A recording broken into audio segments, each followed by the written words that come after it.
फाटले कांय दीस जाले पणजे दृष्टी जीवरक्षकांचे धरणे चालू आसा, मात अजून सरकारान तांची कांय वासपूस केल्ली ना. शुक्रारा ट्राजानो डिमेलो आणि प्रोग्रेसिव्ह फ्रंट ऑफ गोवाचे फुडारी ह्या जीवरक्षकांक मेळ्ळे. आरडीएक्स गोवा खातीर पणजेच्यान गौतम शिरोडकार. आमचे लायफ गार्ड आझाद मैदानाचेर धरणे धरून आसा आणि आमचे आता सध्या चेन हंगर स्ट्रायक्स चालू आसा. प्रेसाच्या माध्यमांतल्यान आमी सरकाराक जायते मेसेजीस धाडले, पूण सरकार इतलो इनसेन्सिटीव आसा की आमच्या प्रश्नांक कसलेच सोल्युशन घेवन आमच्या मुखार येना. इन टर्म्स आमी कितलीशीच सोल्युशनां सरकाराक दिल्ली आसा. काल येदो व्हडलो पावस पडलो, आज पळया तेंची बिकट परिस्थिती कितें जाल्ली आसा. काल पावसान अक्षरशः भिजोन तेंच्यांनी अख्खी रात बसून काडल्या. हांव सगळे गोंयकारांक लागीं उलो मारता, फाल्यां इलेक्शन आसा.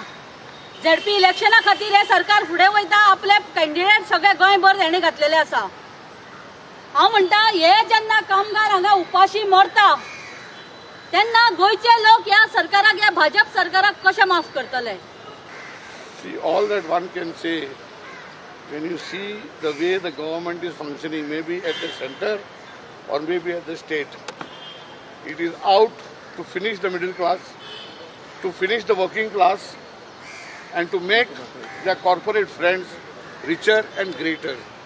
These boys who are supposed to be lifeguards, taking care of so many people on the beach, and they have saved so many lives, of which the tourists feel safe to come to Goa. When this type of situation happens, it is also hitting the tourist industry. Will the government open its eyes and stop crushing the working class? We have seen it during the lockdown, how the migrants went walking back, they didn't care. Now when you ask them also a question, they say we don't have any account of how many died and how many got leaving. Lifeguard Union! Zindabad! Zindabad! Lifeguard Union! Zindabad! Zindabad! Lifeguard Union! Zindabad! Zindabad! कामगार शक्तीचा जय हो! कामगार शक्तीचा जय हो! कामगार शक्तीचा जय